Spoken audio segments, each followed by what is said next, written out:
नमस्कार, आप देख रहे हैं स्वदेश न्यूज। मैं हूं आपके साथ भागीरथ साहू। देश दुनिया की अहम खबरों के लिए देश प्रदेश में आपका स्वागत है। आज हम बात करेंगे देश की सबसे बड़ी खबर के साथ ही राज्यों की महत्वपूर्ण खबरों की, और जानेंगे कि आज देश की दिल्ली, हरियाणा, पंजाब, हिमाचल, मध्य प्रदेश, छत्तीसगढ़, राजस्थान, महाराष्ट्र, उत्तर प्रदेश, उत्तराखंड के साथ ही अन्य राज्यों के अहम खबरें क्या रहने वाली है। और इन अहम खबरों के लिए हमारे साथ है विभिन्न प्रदेशों से हमारे संवाददाता जुड़ेंगे और उनसे हम बातचीत करेंगे।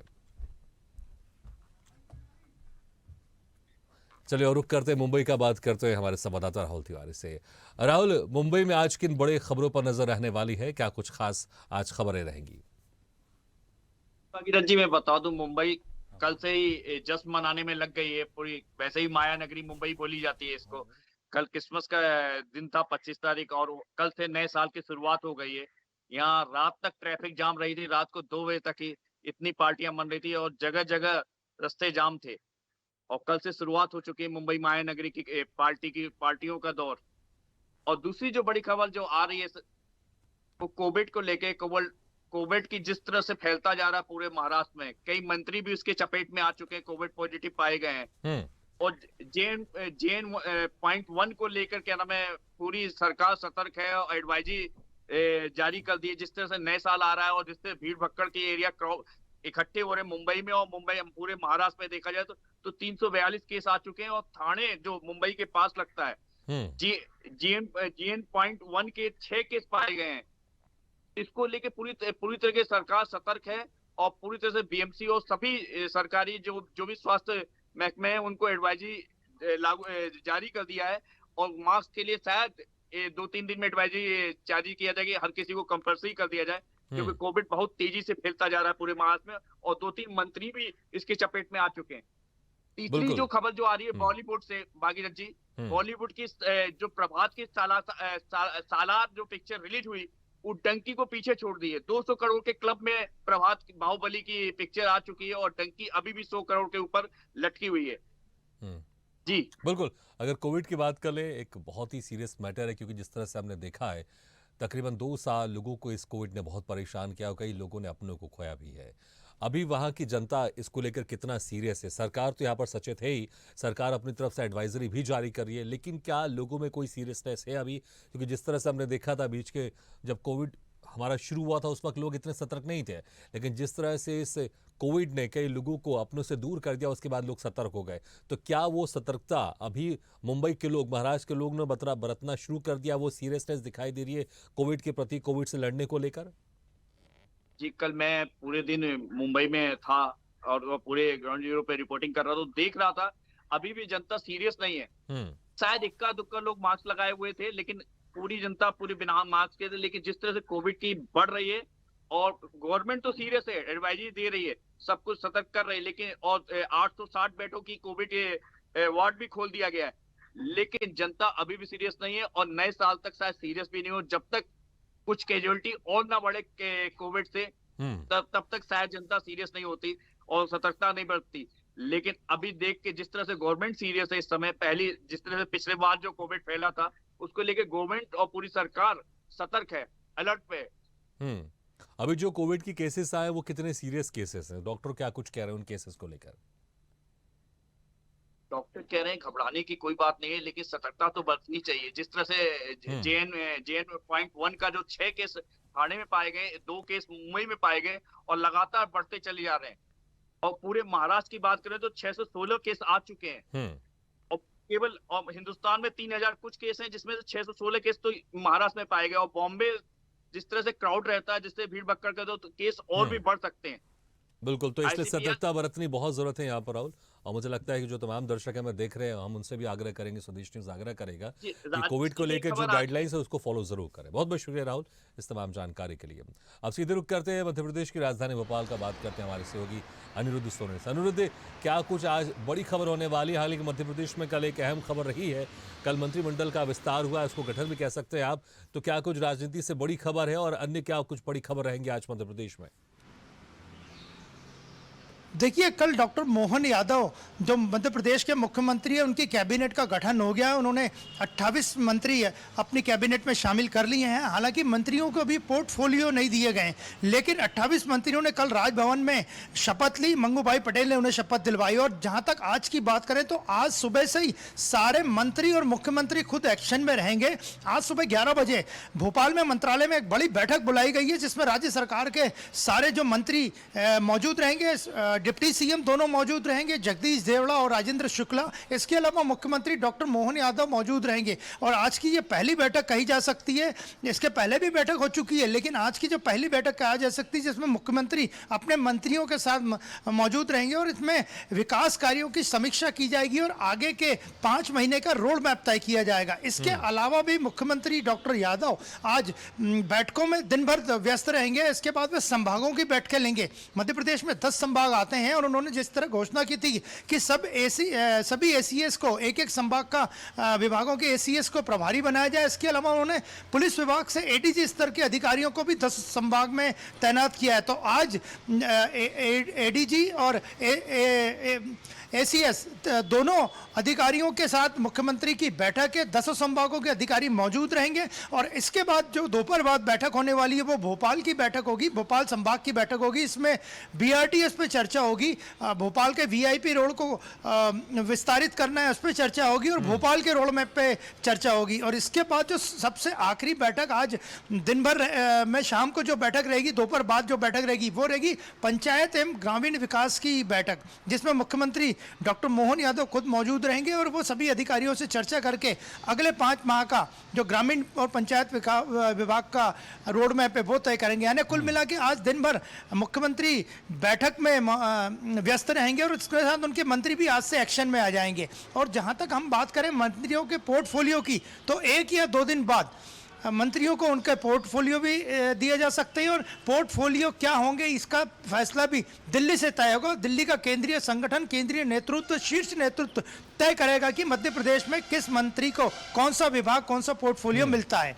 और जहां तक हम बात करें आज की गतिविधियों की, तो कांग्रेस की पिछले 2 दिनों से बैठक चल रही है। आज उसका तीसरा दिन है और आज जो मध्य प्रदेश कांग्रेस के प्रभारी है कुंवर भंवर जितेंद्र सिंह, वो भोपाल आने वाले। पहले उनका कल आना प्रस्तावित था, लेकिन अचानक दिल्ली से उनका दौरा कैंसिल हुआ और वे आज सुबह अभी कुछ ही देर बाद भोपाल पहुंच जाएंगे, भोपाल एयरपोर्ट पर। आज वो दिन भर जो जीतू पटवारी बैठक लेंगे, जिसमें आज प्रदेश पदाधिकारियों की और जिला प्रभारियों की बैठक है। पिछले 3 दिनों से जो बैठक चल रही है, आज तीसरा दिन है, वो मध्य प्रदेश कांग्रेस के संगठन में कसावट लाने के लिए प्रदेश अध्यक्ष जीतू पटवारी कर रहे हैं। और आज उसमें जो प्रभारी है, नए प्रभारी, वो पहली बार भोपाल आ रहे हैं और पहली बार वो पीसीसी में आज बैठक में शामिल होंगे। और इसके अलावा अगर मौसम की बात करें तो आज मौसम विभाग ने, मेट्रोलॉजिकल डिपार्टमेंट ने प्रदेश के 32 जिलों में डेंस फॉग यानी घने कोहरे का अलर्ट जारी किया है। और ये अलर्ट मध्य प्रदेश के कई अंचलों में जारी किया गया है। मालवा निमाड़, ग्वालियर चंबल, बुंदेलखंड, महाकौशल और 32 जिलों में ये घने कोहरे का अलर्ट है। इसमें येलो अलर्ट और ऑरेंज अलर्ट है। और जहां तक बात करें विजिबिलिटी की, तो 50 मीटर से कम विजिबिलिटी भी हो सकती है। इसलिए वाहन चालकों को हिदायत दी गई है कि वो घने कोहरे में अपनी गाड़ी संभल के चलाएं, खासकर नेशनल हाईवे और स्टेट हाईवेज पे। बिल्कुल अनिरुद्ध, बहुत बहुत शुक्रिया तमाम जानकारी के लिए। अब सीधे रुक करते हैं लखनऊ को और बात करते हैं हमारे संवाददाता आदित्य से। आदित्य, लखनऊ में उत्तर प्रदेश में किन बड़ी खबरों पर आज नजर रहने वाली है? जी बिल्कुल भागीरथ, आपको बता दो कि उत्तर प्रदेश की बात करें तो उत्तर प्रदेश के मुख्यमंत्री योगी आदित्यनाथ करीब कई दिनों से देहरादून उत्तराखंड दौरे पे थे। और आज मुख्यमंत्री योगी आदित्यनाथ और उपराष्ट्रपति जगदीप धनखड़ और बात कर ले उसका धामी, जो उत्तराखंड के मुख्यमंत्री हैं, सभी का एक आज बड़ा कार्यक्रम है, जहां पर हरिद्वार में एक बड़े कार्यक्रम में शामिल होंगे। और कहीं ना कहीं देखा जाए तो लोकसभा चुनाव को लेकर भी तैयारी को लेकर के भी इस जनसभा को देखा जा रहा है। और भागीरथ, आपको बता दूं, उत्तर प्रदेश की जो खबरों की बात करें तो सबसे बड़ी खबर राजधानी लखनऊ से है, जो कि समाजवादी पार्टी के जो राष्ट्रीय अध्यक्ष अखिलेश यादव, जो कि लगातार चर्चाओं में बने हुए हैं, क्योंकि अभी जिस तरीके से लोकसभा चुनाव धीरे धीरे नजदीक आ रहा है, उसको लेकर के कहीं ना कहीं सभी पार्टियां हरकत, उसी को लेकर के की बात अखिलेश यादव ने अभी हाल ही में ब्राह्मण महापंचायत की और पीटीए की बात करते हैं अखिलेश यादव, लगातार पिछड़ा दलित अल्पसंख्यक को साधने की बात करते हैं। उन्होंने अभी हाल में 2 दिन पहले ही रविवार को उन्होंने एक ब्राह्मण महापंचायत की, जहां पर तमाम जिलों से ब्राह्मण समाज के लोग आए हुए थे, तो उनको साधने की पूरी तैयारी लोकसभा चुनाव के लिए अखिलेश यादव कर रहे हैं। और कहीं ना कहीं देखा जाए तो जो समाजवादी पार्टी के स्वामी प्रसाद मौर्य है, जो लगातार चर्चाओं में बने रहते हैं, उनको लेकर के भी ब्राह्मण समाज के लोगों ने ये अखिलेश यादव के सामने रखा कि ब्राह्मण समाज के लिए स्वामी प्रसाद मौर्य लगातार विवादित बयान देते हैं, उनके लिए कुछ एक्शन होना चाहिए। तो कहीं ना कहीं देखा जाए अखिलेश यादव नाराज दिखाई दिए उस बैठक में। अखिलेश यादव ने साफ तौर पे बताया कि ऐसे जो विवादित बयान आते हैं, जो धर्म के खिलाफ जो बयान आते हैं, उसको लेकर के हम रोक लगाएंगे। निश्चित रूप पर हम ब्राह्मण समाज के आदित्य, साथ तो हैं। रोक लगाने की बात की जाती है, लेकिन मुझे याद है जब स्वामी प्रसाद मौर्य ने इस तरह का बयान दिया था, उसके बाद पार्टी में उनका कद और बढ़ा दिया गया था, उनका जो प्रमोशन कर दिया गया था। और फिर किस तरह से यहाँ पर ब्राह्मण सभा में वो कह रहे हैं कि इस तरह के बयान नहीं होने चाहिए, क्योंकि जब बयान सामने आया, कार्रवाई करने के बदले आपने उनका कद और बढ़ा दिया। जी बिल्कुल, देखिए कहीं न कहीं देखा जाए तो स्वामी प्रसाद मौर्य को जो महासचिव बनाया गया था, वो कहीं न कहीं देखा जाए कि लोग उससे काफ़ी नाराज़ भी दिखाई दिए थे, और कहीं न कहीं जो लोकसभा चुनाव है उसको लेकर के लोग उनका समर्थन भी काफ़ी कम कर चुके थे। लेकिन अभी जो ब्राह्मण समाज की जो महापंचायत हुई है, उसमें उन्होंने आश्वासन दिया है ब्राह्मण समाज को कि स्वामी प्रसाद मौर्य के जो ये विवादित बयान आ रहे हैं, उसको लेकर के उसपे एक्शन होगा, और ये जो धर्म के खिलाफ जो बयान आते हैं, इस पे पूरी तरीके से रोक लगाई जाएगी। जी भाई। बिल्कुल, लेकिन या फिर इस बात को ये समझ ले इस तरह से कि अब क्योंकि जो Sapa party, Samajwadi party MY combination के तहत तो हमेशा चुनाव लड़ती थी, क्या अब उसको भी समझ में आ गया? क्योंकि लगातार 2 बार से यहाँ पर बीजेपी की सरकार बन रही है उत्तर प्रदेश में, और लोकसभा में भी बहुत अच्छा प्रदर्शन कर रही है, अच्छी खासी सीटें लेकर आ रही है, और लगातार 2 बार से, तीसरी बार से हम अगर बात करें, यहाँ पर सरकार बन रही है लगातार यहाँ पर। लेकिन इसको लेकर के आप समाजवादी पार्टी को भी समझ में आ गया है कि बीजेपी का जो एक मोटिव सबका साथ सबका विश्वास, वो लेकर चलना पड़ेगा, सिर्फ एमवाई फैक्टर से काम नहीं होगा। इसलिए इस तरह का जो बड़ा सम्मेलन, खासकर ब्राह्मण सम्मेलन पहली बार देख रहे हैं आप। जी बिल्कुल, भगीरथ आपको बता दूं कि जिस तरीके से आपने बताया कि जो उत्तर प्रदेश की बात करें, तो भगीरथ उत्तर प्रदेश में मजबूत विपक्ष माना जाता है समाजवादी हम्म। पार्टी। लेकिन जिस तरीके से अखिलेश यादव का एकदम से ब्राह्मण समाज को साधना, अखिलेश यादव का तमाम जिलों में जाकर बड़े जनसभाओं को संबोधित करना, और कहीं न कहीं देखा जाए कि अखिलेश यादव जो कि पहले पीडीए का नारा देते थे, पिछड़ा दलित अल्पसंख्यक, लेकिन उसके साथ-साथ अब ब्राह्मण समाज को भी साधने की कोशिश कर रहे हैं। तो कहीं न कहीं देखा जाए अखिलेश यादव को साफ तौर पे समझ में आ गया है कि लोकसभा चुनाव में हम्म। सिर्फ पीडीए से काम नहीं चलने वाला है। इसके लिए सभी जातियों को साधना पड़ेगा, सभी जातियों का ख्याल रखना पड़ेगा, तभी लोकसभा में इंडिया गठबंधन को सीटें दिला पाएँगे। क्योंकि अखिलेश यादव की बात कर लें, तो अखिलेश यादव ने अभी पिछले ही बैठक में जो हम्म। अभी जो बैठक हुई है, उससे पहले की जो बैठक थी, उसमें उन्होंने कांग्रेस के खिलाफ काफ़ी देखा जाए तो विवादित बयान दिए थे, प्रदेश अध्यक्ष के बारे में बोला था। तो उसको लेकर भी कहीं न कहीं देखा जाए तो इंडिया गठबंधन में दरार देखने को मिल रही थी। लेकिन अभी जब अखिलेश यादव एकदम से ब्राह्मण समाज को साध रहे हैं, कहीं न कहीं देखा जाए पिछड़ा, दलित, अल्पसंख्यक, पीडीए का हम्म। नारा तो दे ही रहे थे। अब ब्राह्मण समाज की तरफ जा रहे हैं, तो कहीं न कहीं अखिलेश यादव की एक बड़ी रणनीति तैयार हो चुकी है लोकसभा चुनाव को लेकर के, और बिल्कुल, लेकिन देखना होगा ब्राह्मण ये रणनीति समाज कितनी कारगर साबित होती है और कितना इससे अखिलेश यादव को फायदा होता है। आदित्य, बहुत बहुत शुक्रिया इस तमाम जानकारी के लिए। अब सीधे रुक करते उत्तराखंड का और बात करते हैं उत्तराखंड ब्यूरो चीफ अवनीश गुप्ता से। अवनीश जी, जिस तरह से हम लगातार उत्तराखंड को देवभूमि के नाम से जाना जाता है, और इस वक्त मौसम बड़ा सुहावना भी रहता है, लेकिन मौसम हमेशा ऊपर नीचे होता रहता है। मैं चाहूंगा शुरुआत हम मौसम से ही करते हैं। उत्तराखंड का इस वक्त अभी मौसम किस तरह का है?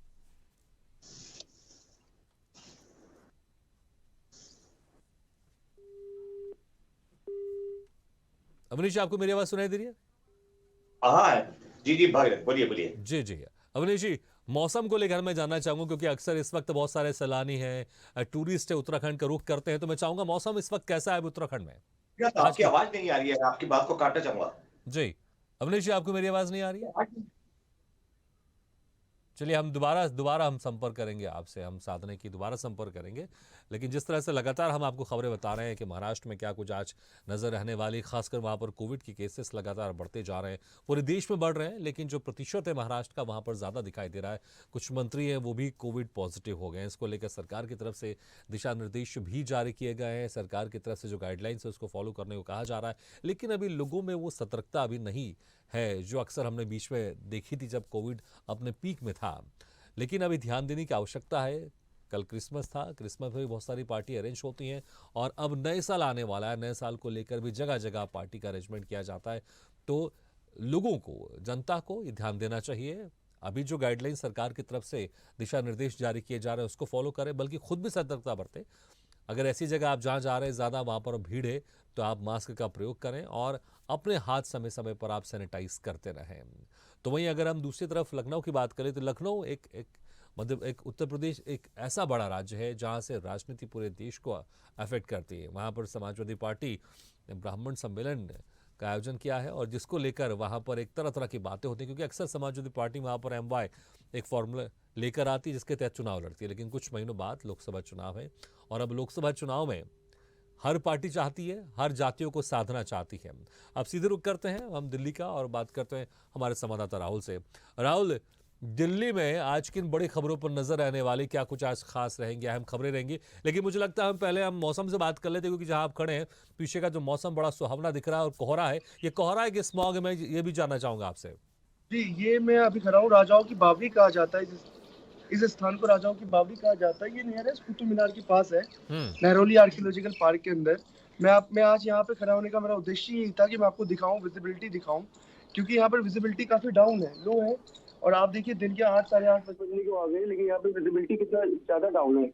और क्योंकि ये कोहरा नहीं है, हम कोहरा नहीं कह सकते, यहाँ पे पोल्यूशन कह सकते हैं, क्योंकि अभी भी तापमान जो है 9 डिग्री सेल्सियस है और यहाँ पर पोल्यूशन का लेवल जो है वो 400 के पार है। AQI जो है 400 के पार जा रहा है, तो पोल्यूशन बहुत ही खराब श्रेणी में है, जिससे विजिबिलिटी जो है बहुत ज्यादा लो है। सामने की भी चीजें दिखाई नहीं दे रही है और जिस तरीके से ठंड आनी चाहिए थी, हालांकि वो चीजें स्टार्ट हो चुकी है। और मौसम विभाग ने भी ये कहा है कि जैसे जैसे न्यू ईयर करीब आता जाएगा वैसे वैसे दिल्ली के अंदर कोहरा और ठंड बढ़ता जाएगा। और जैसे जम्मू कश्मीर ले लीजिए, लद्दाख ले लीजिए, उत्तराखंड में पहाड़ी इलाकों में जैसे जैसे बर्फबारी हो रही है, तो वैसे मैदानी इलाके और खास करके दिल्ली के अंदर कोहरा और ठंड बढ़ती जा रही है। और क्या स्कूल के लिए कोई एडवाइजरी जारी की गई सरकार की तरफ से? क्योंकि पहले हम जब आपसे बात कर रहे थे, चर्चा कर रहे थे, ऐसा उस वक्त खबरें थी कि जो शासन है, दिल्ली शासन, उसकी तरफ से कोई एडवाइजरी जारी की जाएगी स्कूल की तरफ से, स्कूल को लेकर जहां पर ऑनलाइन क्लासेस होंगी। क्या अभी एडवाइजरी जारी हो गई है? ग्रेप 3 तो लागू ही था दिल्ली के अंदर 22 तारीख से। ग्रेप 4 पर विचार किया जा रहा था, लेकिन दिल्ली सरकार और दिल्ली के अंदर जो स्कूल है, तमाम स्कूल जो है वो 25 तारीख से ऑलमोस्ट बंद हो जाते हैं। 25-26 दिसंबर से विंटर वेकेशन वहाँ पे पड़ जाती है और ये करीब 10 लेकिन राहुल, जनवरी अगर तक विंटर ही वेकेशन की बात रहेगा। करें तो बीच में जब वहां पर पॉल्यूशन की स्थिति बहुत ज्यादा बढ़ गई थी, तो जो सरकार है, दिल्ली सरकार ने उसने प्रीपोन कर दिया था विंटर वेकेशन को। जो दिसंबर में छुट्टियां दी जाती है विंटर वेकेशन, उसको प्रीपोन कर दिया था और वो उसने पिछले महीने दे दी थी। तो क्या अभी भी इन छुट्टियों को बढ़ा दिया गया है विंटर वेकेशन? क्योंकि क्रिसमस को लेकर 4-5 दिन की छुट्टियां थी, क्या इसको और बढ़ा दिया गया है? कोई सीमा इसकी बढ़ाई गई है? जी, विंटर वेकेशन जो है जनरली दिल्ली के अंदर स्टार्ट हो जाता है 25-26 से स्टार्ट होकर के 10 जनवरी तक जाता है। ये तामुमन रहता ही है विंटर वेकेशन, और ये हर साल ऐसा ही रहता है विंटर वेकेशन। और इसमें कोई एडवाइजरी नहीं जारी की है और बढ़ाया भी नहीं है इस चीज को, लेकिन ये विंटर वेकेशन अपने टाइम पे ही राजनीति हो की रहा हम बड़ी खबर बात कर लें, क्योंकि राजनीति का केंद्र रहा है। कोई बड़ी खबर राजनीति से आज? जी, बृजभूषण, अगर हम बृजभूषण जी की बात करते हैं, राजनीति की जैसी बात आ गई तो दिल्ली की सियासी गरमाई हुई है बृजभूषण को लेकर के। और बृजभूषण ने जैसे खुद कहा है कि 12 साल से वो कुश्ती के करीब हैं, लेकिन अभी उन्होंने परमानेंटली संन्यास ले लिया है। और ये जो फेडरेशन का चुनाव हुआ था जिसमें संजय सिंह के ऊपर आरोप लगे थे कि वो बहुत ज्यादा करीबी है बृजभूषण जी चलिए, के। मुझे लगता है ये बड़ी खबर आप बता रहे हैं कि बृजभूषण की संन्यास की वाली बात, इस पर हम और विस्तार से चर्चा करेंगे। लेकिन बहुत बहुत शुक्रिया राहुल इस तमाम जानकारी के लिए। अब सीधे रुक करते हैं रायपुर का और बात करते हैं हमारे संवाददाता शशिकांत साहु से। शशिकांत, रायपुर में किन बड़ी खबरों पर आज नजर रहने वाली है? बिल्कुल, सबसे पहले न्यू ईयर की बात कर लेते हैं। न्यू ईयर को लेकर जो है, जो 31st है उसके लिए जो पुलिस है और प्रशासन है वो पूरी से तरह से तैयारी में जुट गई है। चौक-चौराहों पर जो है पूरी जाँच की टीम बैठाई गई है। इसके अलावा सीसीटीवी कैमरे भी लगाए गए हैं। साथ ही जो है होटलों का अभी लगातार जाँच और चेकिंग का अभियान पुलिस के द्वारा की जा रही है। और इस बार हालाँकि जो है कुछ राहत ज़रूर दी गई है कि आप 12 बजे तक जो है जो नई न्यू ईयर है वो मना सकते हैं। साथ ही जो है जो नशे के सामान है उसको लेकर रोक लगाई गई है। किसी प्रकार के नशे के सामान अगर देते हुए होटल या कहीं किसी प्रकार की जहाँ पार्टी हो रहा है वहाँ पकड़ाया जाता है तो उन्हें उसके जो लाइसेंस है उन्हें तो तत्काल जो है निरस्त कर दी जाएगी। तो ऐसे में जो है पूरी तरह से चाक चौबंद पूरी तरह से व्यवस्था न्यू ईयर को लेकर जो है पुलिस और प्रशासन की टीम करना चाह रही है। वही बात की जाए तो आज जो है रायपुर पूरी तरह वीर बाल दिवस के समारोह का आयोजन होना है और कई जगहों पर जो है कई कार्यक्रम का आयोजन किया गया है। आज जो अस्थायी तौर पर सीएम हाउस है पहुना, वहां पर जो है साहसी बच्चों का सम्मान किया जाएगा। इसके अलावा जो है वीर बाल दिवस पर जोर शोर से मनाने की तैयारी भी पूरे राज्य सरकार के द्वारा की गई है, जिसमें प्रधानमंत्री नरेंद्र मोदी का भी प्रसारण किया जाना जो राष्ट्र निर्माण के लिए योगदान का भाव एवं देश को उनकी स्थापित करने के उद्देश्य से जो आयोजन है किए जाएंगे। इसके अलावा जो है जो कई तरह के और कार्यक्रम किए जाएंगे जिला स्तर पर, नगर पालिका, वार्ड एवं ग्राम पंचायत में इस तरह के कार्यक्रम होंगे। वही आज जो है मुख्यमंत्री विष्णुदेव साय भी कई कार्यक्रमों में शामिल होने जा रहे हैं, जिसमें बात की जाए तो वे आज तेली बांधा में गुरुद्वारा में शामिल होंगे। इसके साथ ही वे माता सुंदरी बिल्कुल बिल्कुल। तो बहुत सारे कार्यक्रम है आज मुख्यमंत्री के और राजनीतिक खबरें भी आपने बताई। बहुत बहुत शुक्रिया शशिकांत इस तमाम जानकारी के लिए। इसी के साथ इस बुलेटिन में फिलहाल इतना ही। ऐसे ही वीडियो के लिए लाइक करें, शेयर करें, फॉलो करें और यूट्यूब पर जाकर सब्सक्राइब करें और बेल आइकन को दबाना ना भूलें। और ताजा तरीन अपडेट के लिए स्वदेशलाइव.com पर जरूर जाएं।